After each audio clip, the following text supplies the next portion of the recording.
बिस्मिल्लाहिर्रहमानिर्रहीम अल्हम्दुलिल्लाहि रब्बिल आलमीन अल्लाहुम्मा सल्लि अला सय्यिदिना मुहम्मद व अला आलिहि व सहबिहि व बारिक वसल्लिम सुब्हानका ला इल्म लना इल्ला मा अल्लमतना इन्नका अंतल अलीमुल हकीम अल्लाहुम्मा फ़क़्हिना फ़िद्दीन व अल्लिमना अत-तअवील व अल्हिमना रुश्दना या रब्बल आलमीन। अल्हम्दुलिल्लाह आज हम हनाफी फिक़्ह पढ़ते पढ़ते सेंटू फेलिसिटी के आज हम नवाक़िज़ वुदू इंशाल्लाह आज इसका मुताला करेंगे। तो इनवैलिड वजू को तोड़ने वाले यानी आपका वजू इनवैलिड है। अब जो भी आप हम देखे थे कि वजू करने की वजह से हमको कई चीज़ों कई इबादत करने की हमको अब इजाज़त मिल गई थी।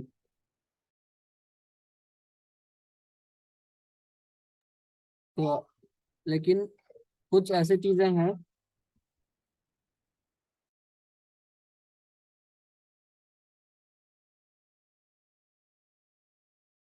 तो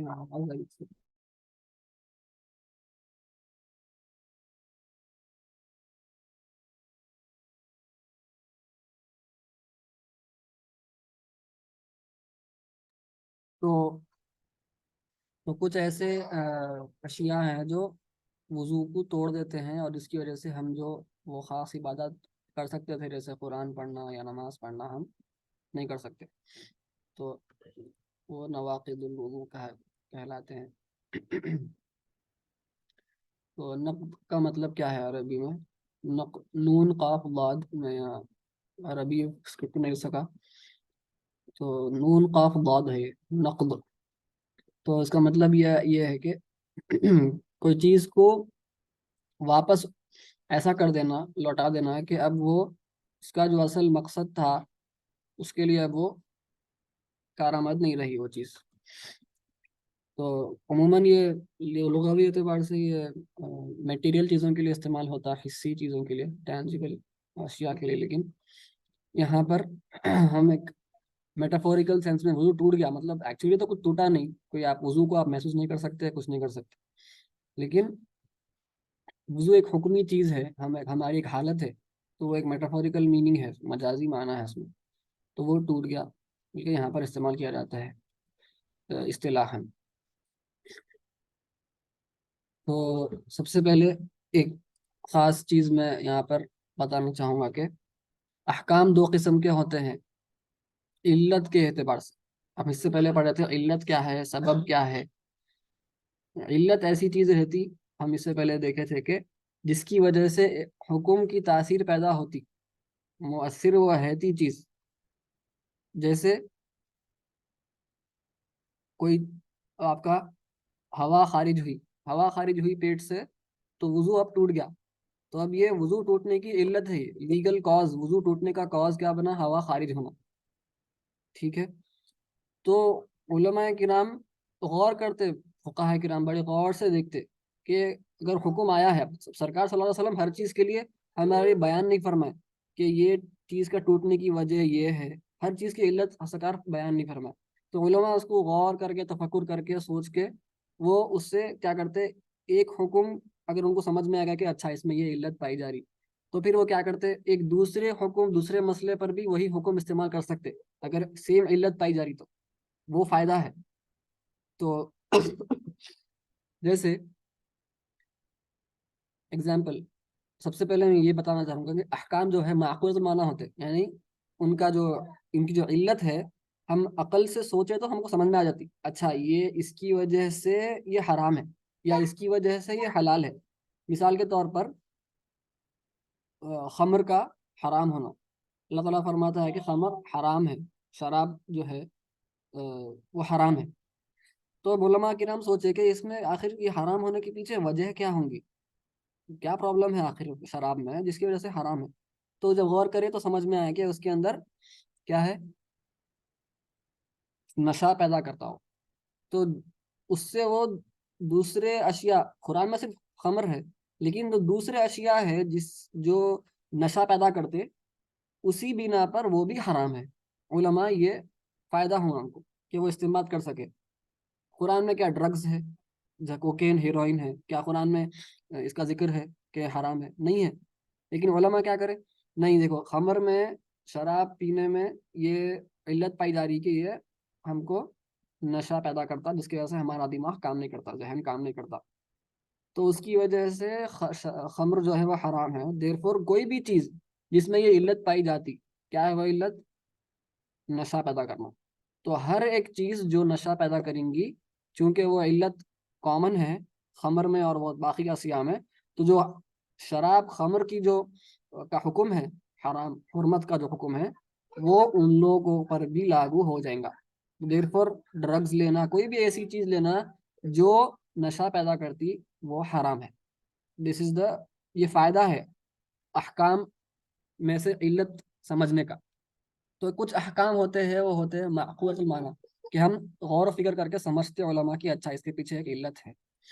अब कुछ ऐसे अहकाम होते जिसमें हम गौर व फिक्र करने के बाद भी हमको समझ में नहीं आता कि आखिर इल्लत है क्या।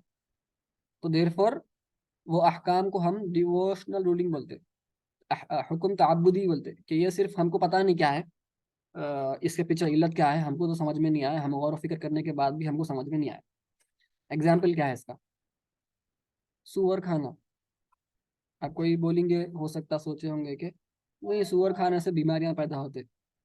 सही बात है, बीमारियां पैदा हो सकते, लेकिन ऐसे कई मीठे भी हैं जो बीमार कर देते आपको। क्या आप हर मीठे को आप हराम में बोल देंगे? तो नहीं बोल सकते, आपके पास इल्लत नहीं मिली आपको। दैट इज फाइनल, सिंपल बात यह है कि इल्लत हमको नहीं मिलती।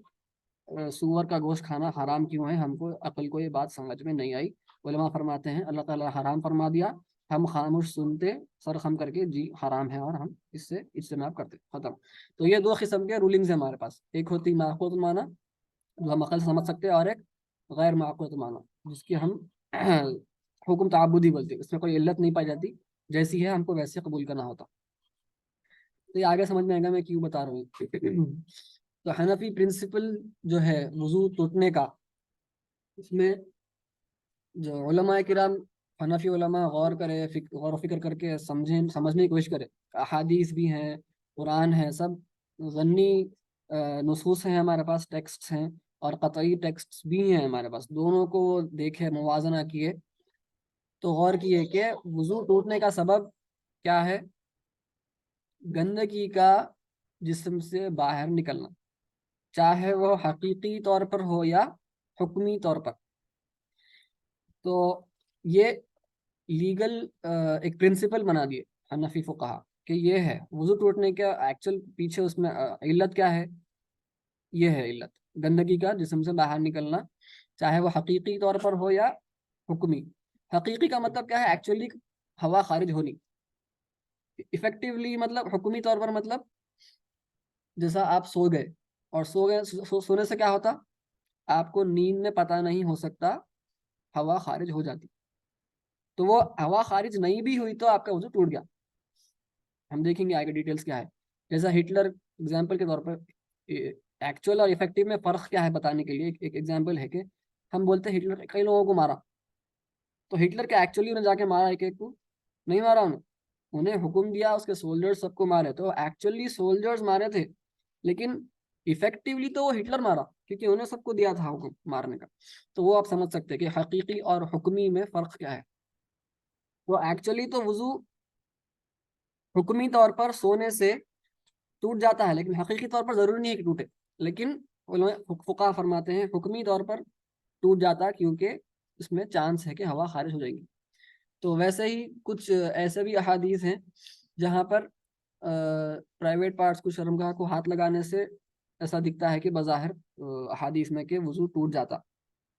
लेकिन हाँ, दूसरे हदीस में आप देखेंगे सरकार फरमाए ये तो सिर्फ तुम्हारा जिस्म का ही तो हिस्सा है, इन हुआ इल्ला बुदातुम मिन्क, तुम्हारे तुम्हारा ही हिस्सा है वो, कोई मसला नहीं है।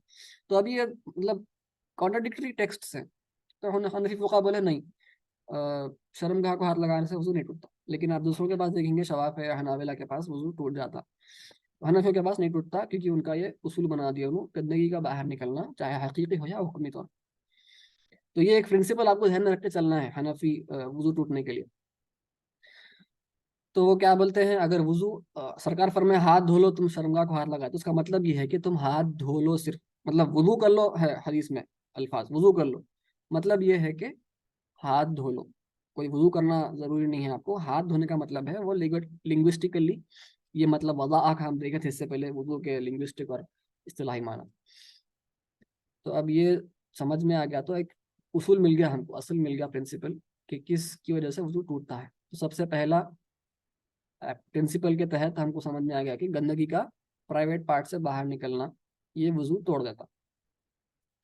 और वजू टूटता कैसा, गंदगी का सिर्फ मखरज यानी एग्जिट पॉइंट पे खाली अगर गंदगी दिख भी रही है आपको, अगर सिर्फ एग्जिट पर आ गई, अभी वो बही नहीं बाहर, बस टूट गया, सिर्फ अपीयर होना ही काफी है वजू तोड़ देने के लिए, चाहे सामने हो के पीछे।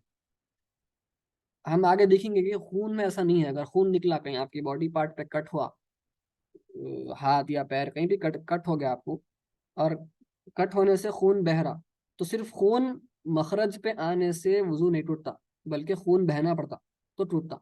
यहाँ पे नहीं है वैसा, यहाँ पे सिर्फ वो एग्जिट पॉइंट पे खाली अब दिखना भी दिखा भी तो टूट जाता वजू, बहने की जरूरत नहीं है। और हवा का खारिज होना ये तो हमको पता है, और इसका मतलब ये नहीं है कि जो हवा खारिज हो रही है वो गंदी गंदी है, बल्कि वो इसलिए कहा जाता है, उलमा फरमाते हैं कि वो गंदे रास्ते से हवा आ रही है इसलिए वो वजू को तोड़ देती। और कुछ लोगों को सामने से भी हवा खारिज होती, लेकिन उससे वजू नहीं टूटता, सिर्फ पीछे से टूटता है। और कुछ औरतों को भी एक प्रॉब्लम होता है डिस्चार्ज का, तो उससे वजू नहीं टूटता, अगरचे कि वो क्लियर है, ट्रांसपेरेंट या क्लियर किस्म का रहा तो वजू नहीं टूटता। लेकिन अगर कुछ कलर दिख रहा है आपको उसमें तो फिर वजू टूट जाता। तो उलमा फरमाते हैं क्योंकि अगर क्लियर डिस्चार्ज है तो वो पसीने के मानिंद है, स्वेट के मानिंद है, तो वो उससे नहीं टूटता। लेकिन अगर वो कलर है उसमें कुछ तो फिर टूट जाता वजू। तो ये पहला हो गया। दूसरा, अब प्राइवेट पार्ट से हटके, शर्मगाह से अलग हटके दूसरे जो आपकी बॉडी पार्ट से, हाथ पैर, वहां से गंदगी का निकलना, जैसे खून पस वगैरह वगैरह। तो यहाँ पे क्या कंडीशन है, हम अभी बात किए कि गंदगी निकल के फ्लो होना, खाली बस आपको जैसे पेपर कट हुआ समझिए, पेपर कट में क्या होता, सिर्फ एक हल्का सा पेपर कट होता तो क्या होता, हल्की सी आपको एक लाइन दिखती खून की, लेकिन खून बहता नहीं, वहीं खाली आपको दिखता, एग्जिट पॉइंट पे खून दिख रहा है आपको, लेकिन वो एग्जिट से बाहर निकलता नहीं, वो खून वहीं रहता। तो पेपर कट में क्या होता, वजू नहीं टूटता आपका, क्योंकि गंदगी बाहर निकल कर बही नहीं। और इससे और एक ये भी मसला अखज़ किया जाता है कि जो गंदगी वजू नहीं तोड़ती तो वो खुद गंदगी नहीं होती। जैसे आपका हाथ पे एक पेपर कट है, और आप क्या करें, गलती से आपके कपड़ों पे लग गया हो पेपर कट, जो जख्म था आप अपने कपड़े पे लगा दिए, अब कपड़े पे भी एक लाइन आ गई खून की, खून की लाइन आने से क्या, अब आपके कपड़ों पर खून लग गया, तो अब क्या आपके कपड़े गंदे हो गए? जवाब है नहीं हुए। क्यों? क्योंकि ये खून आपका वजू नहीं तोड़ा। तो जो वजू नहीं तोड़ता वो गंदगी भी नहीं होती, तो आपके कपड़े अभी भी पाक हैं। ये एक इम्पॉर्टेंट पॉइंट, ठीक है।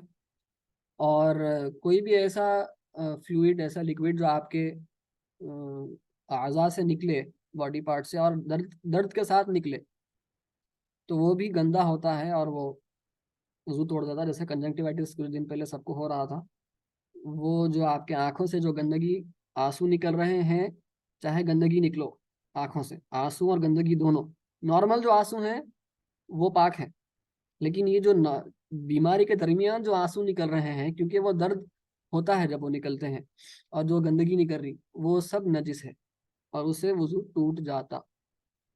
तो आप जब भी, अगर किसी को कंजक्टिवाइटिस आंख आ गई, तो जब भी उनके आंख से आंसू निकले, वजू टूट गया, तो उनके लिए फिर हुक्म माजूर का लगाना पड़ता है, वो आगे हम देखेंगे इंशाल्लाह। क्योंकि कंटिन्यूस फ्लो हुआ तो फिर हम कुछ भी नहीं कर सकते, माजूर बन जाता है इंसान, वो उसके डिटेल्स हैं। सर्दी से नाक बहने का मसला नहीं है कोई भी, वो दर्द से नहीं बह रहा आपका, और वो जो भी निकलता वो नॉर्मली बलगम निकलता, बलगम से नहीं टूटता वजू। यहाँ पर जो बात हो रही, हम्म, खून या पस, या अंदर से वो भी सफरा भी निकलता, सफरा भी अगर निकला तो वो भी वजू तोड़ देता। वो तो मुंह से निकलेंगे, हम आगे देखेंगे वो उसका खै का देखेंगे। और यहाँ पे और एक बात, मुंह में अगर आपके खून निकल रहा, तो नॉर्मल बॉडी पार्ट्स, अगर आपकी स्किन से खून निकला तो आपको मसला नहीं है, आपको मालूम कि खून बहा या नहीं बहा, तो आप समझ सकते हैं कि वो जो टूटा नहीं टूटा। लेकिन अब मुंह के अंदर एक कट हो गया, जो भी हो, अब आप, क्योंकि अंदर थूक है, तो वो पूरा गलत मलत हो जाता, मिक्स हो जाता। तो फिर आप कैसा पहचानेंगे कि मुंह के अंदर फ्लो हुआ या नहीं हुआ? तो उसके लिए उलमा के नाम फरमाते हैं कि अगर थूक थूक के देखिए, अगर आप थूक के ऊपर गालिब है खून, तो फिर वजू टूट गया। अगर थूक पे खून गालिब नहीं है, तो वजू नहीं टूटा। कैसा पहचानना? थूक का कलर अगर आपका, लुआब का जो रंग है वो अगर येलो है, पीला है, तो इसका मतलब पीला या उससे कम वाला, या साफ के करीब है, तो उसका मतलब यह है कि थूक गालिब है, लुआब गालिब है खून पर, तो आपका वजू नहीं टूटा। और अगर वो पिंकिश टाइप या लाल लाली है उसमें, थूक में, समझ जाना कि खून गालिब हो गया है लुआब पे और आपका वजू टूट गया। तो ये एक पैमाना बताते हैं उलमा।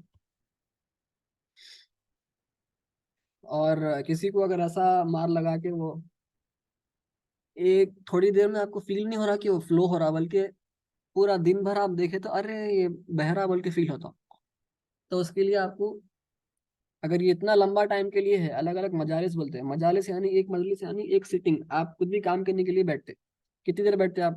मैक्स आधा घंटा पौन घंटा बैठते कुछ भी काम करने के लिए, फिर आप कुछ और काम मशगूल हाथ। ये एक अमूमन बात बताओ।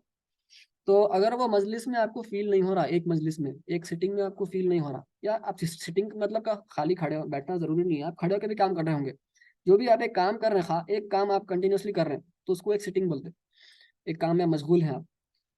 तो आप देखेंगे कि उसमें में आपको आपको फील नहीं हो रहा कि खून फ्लो हो रहा, लेकिन आप कई मजालिस लाइक 5-6 घंटों के ऊपर आपको फील हुआ कि अच्छा वो बह रहा, तो वो उसको बहाव नहीं बोलते, उसको फ्लो नहीं बोलेंगे। एक मजलिस के अंदर आपको फील होना कि बह रहा, अगर ये कई मजालिस के ऊपर बह रहा, इतना स्लो फ्लो है कि घंटे लग रहे हैं उसको फ्लो होने, जब समझ में आ रहा हमारे को कि वो फ्लो है, तो फिर वो फ्लो नहीं कहलाएगा शरीयत के एतबार से, और वजू नहीं टूटा आपका। ठीक है, ये हो गया दूसरा नाकिद। तीसरा नाकिद क्या है? खै करना मुंह भर के या उससे ज्यादा। तो ऑब्वियसली आपको मुंह भर खै का, आप जाके आप आला ला के लेके नापना नहीं है आपका मुंह कितना खै कर रहा, ऑब्वियस बात है। एक अंदाज एस्टिमेट लगाएंगे हम कि अच्छा खै हो रही, तो ये में मुंह भर है। और मुंह भर कैसी खै का मतलब ये है कि आप अंदर रोक नहीं सकना, फुका फुका फरमाते हैं कि आप मुंह बंद करके रखे खै को, तो आप इतना ज्यादा हो रही खै कि आप अब मुंह खोलने पे मजबूर हो जा रहे हैं खै को बाहर निकालने, आप अपना मुंह बंद नहीं रख सकते, वो मुंह भर खै। और इसमें कैसा पहचानेंगे? मिसाल के तौर पर जो एक वॉमिटिंग मोशन है, हमारे पेट से एक मोशन निकल, मतलब एक हरकत निकलती, वो हरकत के तहत आप जिसको भी जो भी खै करें उनको मालूम है कि खै जैसे होती, अब अंदर से पेट में आपको दिखता है एक मड़ोड़ वैसा फील होता और खै बाहर निकलती, तो एक मोशन ऑफ वॉमिट है वो। तो यहाँ पर जो मुंह भर की खै की बात हो रही है, एक वॉमिटिंग मोशन की बात हो रही है, गसयान उसको बोलते हैं अरबी में। कि गसयान को देखेंगे कि एक वॉमिटिंग मोशन में कितनी खै हुई, क्या वो मुंह भर हुई या नहीं हुई, वो देखेंगे। अब एक जने खड़े हुए हैं, खै करते जा रहे हैं बार बार, तो उनको समझिए एक जगह पर वो इतनी खै करे, इतनी खै करे, लेकिन मुंह भर के तो खै हो गई, लेकिन जब वो देखे तो उनको कई वॉमिटिंग मोशंस हुए थे एक्चुअली। एक खै होती, फिर एक मिनट रुकते अपन, फिर से अंदर से मोशन निकल के आता, वो हरकत होती पेट में और फिर खै निकल के आती, वो दूसरा मोशन था, ये सेकेंड वॉमिटिंग हरकत थी ये। तो आपको एक हरकत को देखना है कि एक हरकत में कितनी खै निकल रही, तो वो आपका मुंह भर के खै, अगर उसमें एक वॉमिटिंग मोशन में मुंह भर के आई, तो फिर आपका वजू टूट गया। अगर नहीं आई तो वजू नहीं टूटा, मुंह भर के अगर नहीं हुई एक मोशन में। आप एक जगह खड़े हुए हैं, कई वॉमिटिंग मोशंस आए आपको, लेकिन एक भी मोशन में मुंह भर के नहीं आई, वजू आपका नहीं टूटा। आप देखेंगे अरे मैं तो इतनी खै कर दिया भाई, आप कैसा बोल रहे हैं? नहीं, फुकाहा के हिसाब से यही है कि वॉमिटिंग मोशन का एतबार है, तो वो हिसाब से।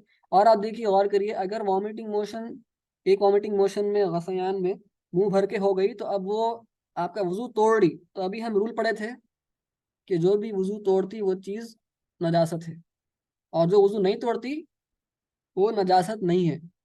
तो अगर छोटा बच्चा खै कर दिया हमारे पे, छोटे बच्चे भी होते, हमारे पास एक और एक प्रॉब्लम ये है, मशहूर हो जाता कि अरे छोटा बच्चा है भाई, उसका पेशाब हो गया तो कुछ भी नहीं होता, पाक रहता।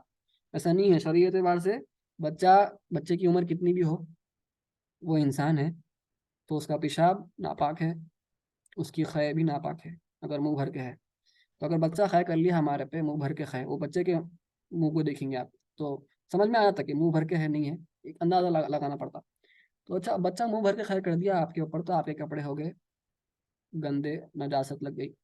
अगर बच्चा मुंह भर के खै नहीं करा, छोटा सा गिरा, तो नजासत नहीं लगी आपको, क्योंकि वो नजासत में काउंट नहीं होता, उसका शुमार नहीं होता।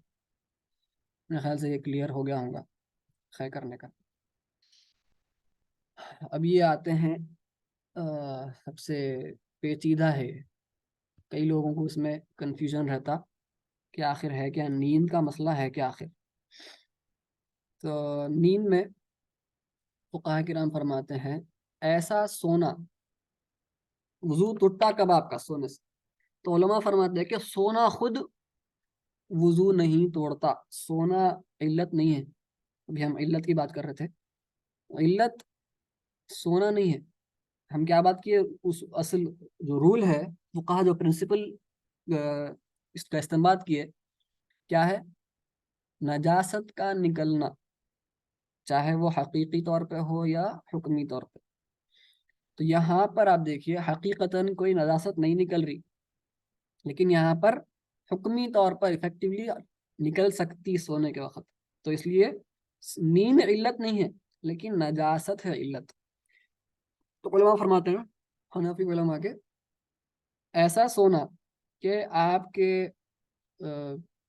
रेयर बोलते, सुरीन बोलते उर्दू में, बटॉक्स, तो जो हमारे दो बटॉक्स हैं, अगर वो फर्मली सीट पर हैं, जहां पर भी हम बैठे हुए हैं फर्मली उस पर हैं दोनों, तो वजू नहीं टूटता।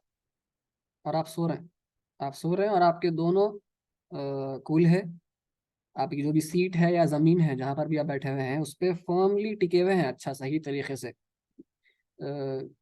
हल्का तौर पर बैठे हुए नहीं हैं, बल्कि बिल्कुल सही तरीके से, पूरा फर्म तरीके से बैठे हुए हैं आप, सही टिका के बैठे हुए हैं, तो फिर वजू नहीं टूटता।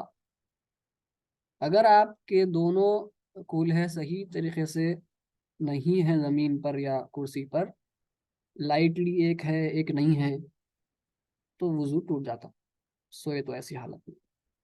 या नहीं तो आप टिका के बैठे हुए हैं, अच्छा ठीक है, सही फर्मली ऑन द ग्राउंड है, ऑन द सीट है, लेकिन आप ऐसी चीज पर लीन करे हुए हैं, इस्तिनाद बोलते हैं उसको, यानी टेका लेके बैठे हुए हैं, कि अगर वो टेका को हटा दिया गया तो सोने वाला गिर जाता।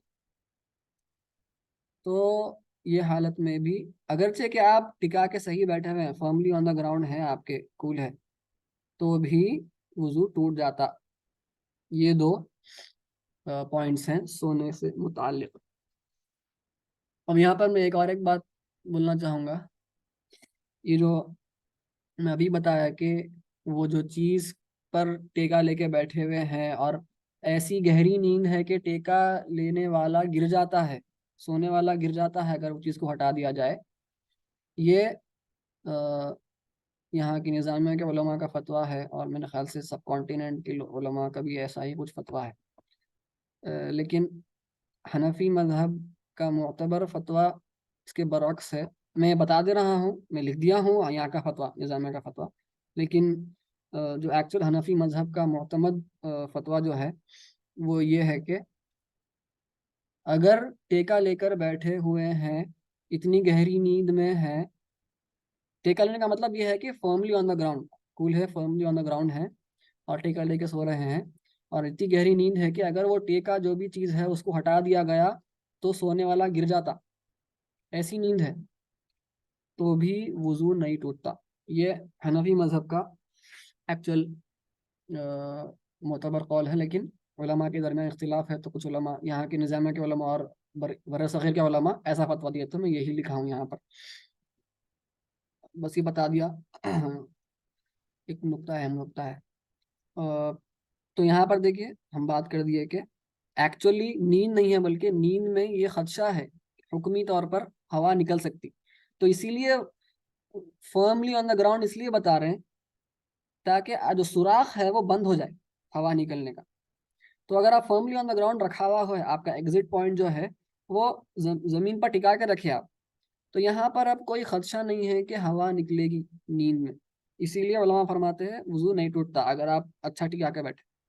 लेकिन सही टिका के नहीं बैठे तो फिर सुराख खुला है और हवा निकलने का उसमें खदशा है, इसलिए वुजू टूट जाता है। तो ये हुक्मी तौर पर है ये रूलिंग, इफेक्टिवली वुजू आपका टूट जाता। तो अगर एक भी अगर उठ गया, या अगर आप लेट के सोए, या अगर आप चित्ता लेट के सो रहे हैं, साइड आपके करवट लेट के सो रहे हैं या चित्ता लेट के सो रहे हैं, ये सब सिनेरियोज में क्या होता इन सब हालात में, क्योंकि हवा खारिज होने का खदशा है यहाँ पर, तो इसलिए वजू टूट जाता ऐसे किस्म से अगर सोए, लेट कर या करवट या जैसा भी हो। लेकिन बैठ कर, सही तरीके से बैठ कर अगर आप सो रहे हैं तो वजू नहीं टूटता। तो ये बात हो गई, ये भी बता दिए। और ये सोने का जो है, इसमें जो इल्लत ये है इस्तिरखा, यानी रिलैक्सेशन ऑफ द जॉइंट्स। तो अगर आप नींद नींद में नमाज में सो रहे हैं, खड़े रह के सो रहे हैं तो वजू नहीं टूटता। आप रुकू में सो रहे हैं तो भी वजू नहीं टूटता। आप सजदे में सो रहे हैं तो वजू नहीं टूटता। कब? जब मर्दों के वास्ते, जब आपके हाथ पैर जो है स्टिफ हैं। जैसा हमारा मसनून तरीका क्या है, हाथ पैर बगलों से, मतलब जो हमारे कोहनियाँ हैं बगलों से दूर रहना, हमारे जो पेट है वो हमारे रानों से दूर रहना, ये मसनून सजदा है मर्दों का। अगर ऐसी हालत में नहीं है, बल्कि आप ढीले पड़ के नीचे गिर गए, आपकी कोहनी जमीन को लग गई, आपका पेट आपकी रानों को लग रहा, तो इसका मतलब ये है कि आप पर नींद इतना गलबा पा गई है कि अब आप फर्म नहीं रहे और रिलैक्स हो गए आपके जॉइंट्स, अब आपका वजू टूट गया नमाज में। तो खड़े होकर आप सो रहे हैं, नहीं टूटता। रुकू में है, रुकू बरकरार है, नहीं टूटता। सजदे में है दबी भी नहीं टूटता। लेकिन अगर सजदे में आपका मसनून जो हालत सजदा है, आपका कोहनी दूर रहना, बगलों से दूर रहना, बगल दिखने दिखे वैसा, साइड से आपके दूर रहना, आपके रान से पेट दूर रहना, अगर ऐसा नहीं हो रहा और आप बिल्कुल औरतों के सजदे के ऐसी हालत हो जा रही, तो वजू फिर टूट जाता, क्योंकि जॉइंट्स रिलैक्स हो गया उसमें। तो ये एक हो गया। और नींद में किसी को क्या है, ऊँग आती, ऊँग आने से क्या होता, अब सोच सकते हैं हम कि भाई वजू टूटा नहीं टूटा मेरा, चाहे वो नमाज में हो या बाहर हो। तो इसके लिए ऊँग आने का, अब आप बैठे हुए हैं वो अलग बात है, लेकिन अगर आप लेटे हुए हैं, लेटे हुए हैं तो आपका वजू टूट जाता अगर आप सो गए तो। अब किस हद तक आपको नींद लगना कि आपका वजू टूट गया, खाली ऊँग आने से क्या टूट जाता? तो अल्लाह फरमाते हैं कि उसमें एक सकील है और एक खफीफ है, हैवी और लाइट। तो नुआस बोलते हैं ऊँग को। तो वजन वाली नुआस ये है कि कोई सामने वाला कुछ बात कर रहा है और आपको सुने ही नहीं आ रहा, तो फिर आपको ये वजन वाली सकील वाली नुआस थी और आपका वजू टूट गया। अगर खफीफ है, आप नींद में है लेकिन आपको सब सुने आ रहा, मतलब ऊँग हो रही है, ऊँग में ऊँग, आप ऊँग ले रहे हैं और आपको सब सुने आ रहा क्या बात कर रहा सामने वाला, तो आपकी ये खफीफ है, हल्की वाली ऊँग है और आपका वजू इससे नहीं टूटता। और कुछ इनवैलिडेटर्स है, बेहोश हो जाना, बेहोश हो गया तो समझ में आ गया बात कि ये भी नींद का वैसा है, लेकिन इसमें क्या है, बैठने का किस्सा नहीं है जैसा यहाँ पर है। अगर टिका के बैठना है उसमें नहीं है ऐसा, बेहोश होते ही वजू टूट जाता। और पागल हो जाना, इससे भी वजू टूट जाता, क्योंकि इसमें भी इंसान को अपनी जिस्म पे काबू नहीं है तो गंदगी बाहर निकल जा सकती, हवा खारिज हो सकती। और नशे की हालत में भी वैसा ही होता है, इंसान को काबू नहीं होता बॉडी पे, तो इसलिए उसमें भी हुक्मी तौर पर निकल सकती गंदगी जिस्म से। अब ये आठवां जो है, ये थोड़ा सा अलग है, जोर से कहकहा मार के नमाज में हंसना। ये देखिए आप उस असल के खिलाफ, मतलब समझ में नहीं आ रहा, उसूल जो बनाए थे हनफी उलमा, वो उसूल यहाँ पर नहीं दिख रहा है कि यहाँ पर गंदगी के साथ बाहर नहीं कर रही सब। तो यहाँ पर एक्चुअली क्या है, वो हनफी उसूल में ये भी है कि सहाबा के फतवे को तरजीह दी जाती है क़ियास पर। तो वो जो हम प्रिंसिपल बनाए थे वो क़ियास पर मबनी था। तो सहाबा का, कई सहाबा का फतवा है कि नमाज में हंसने से वजू टूट जाता, तो ये एक्सेप्शन के वैसा है, समझिए आप। तो वजू भी टूट जाता, नमाज भी टूट जाती जोर से कहका माना से। और नमाज ऐसी रहना जो रुकू और सजदे वाली नमाज, जैसे जनाजे की नमाज, इसमें अगर कोई कहका मार के हंसे तो क्या होता, उनका वजू नहीं टूटता, नमाज टूटती खाली। तो वो जनाजे की नमाज के लिए है। और हल्का सा हंसे तो वजू नहीं टूटता, बल्कि नमाज टूटती सिर्फ। कहका मार के, कहका मारने का मतलब ये है कि बाजू वाले को सुने आ रहा आपकी हंसी। तो ये हो गया। और आखिरी जो है, अब मैं किताब में जितने हैं उतने ही अर्ज कर रहा हूँ हमारे सेंट्रल फेलिसिटी में। और मेल फीमेल या मेल मेल भी हो सकता है ये। प्राइवेट पार्ट्स का टच होना शहवत के साथ बगैर कोई हायल के, जिससे गर्मी महसूस होती है, उसे भी टूट जाता। अगरचे कि कुछ भी लिक्विड बाहर ना आए फिर भी टूट जाता। हुक्मी तौर पर है ये भी, हकीकी तौर पर नहीं टूट रहा, बल्कि हुक्मी तौर पर देर इज़ अ चांस, तो टूट जाता।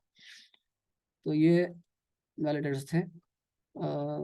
ये हो गया हमारा। किताब में जैसे एक सवाल आया है यहाँ पे, उल्टी का हुक्म ये बोले आपके, अगर मुंह भर हुई कि मुंह में नहीं रह सकती अब तो टूट जाता वजू, लेकिन अगर मुंह भर नहीं है लेकिन थूक दे रहे अपन उल्टी तो नहीं टूटता वजू। जी हाँ, अगर मुंह भर नहीं है, क्वांटिटी की बात हो रही है यहाँ पे। आप देखिए, आप उल्टी को मुंह में नहीं रखता कोई भी, ऑब्वियसली वो थूक देते कोई भी। यहाँ पर मुंह भर मुंह में रखने का मतलब ये है, हम बता रहे हैं कि मुंह भर बोलते किसको, डेफिनेशन दे रहे हैं कि मुंह भर किसको बोलते। तो मुंह भर हम बोलते ऐसी खै जो आप मुंह बंद करके नहीं रख सकते आपका, बाय डेफिनेशन वो है मुंह भर की खै। अगर उससे कम है क्वांटिटी, आपको समझ में आ रहा, तो आपका वजू नहीं टूटा। जज़ाकुमुल्लाहु खैरन। हाँ, वसल्लल्लाहु तआला अला खैरि खल्क़िही व अला सय्यिदिना मुहम्मद व अला आलिहि व सहबिही अजमईन। अल्हम्दुलिल्लाहि रब्बिल आलमीन।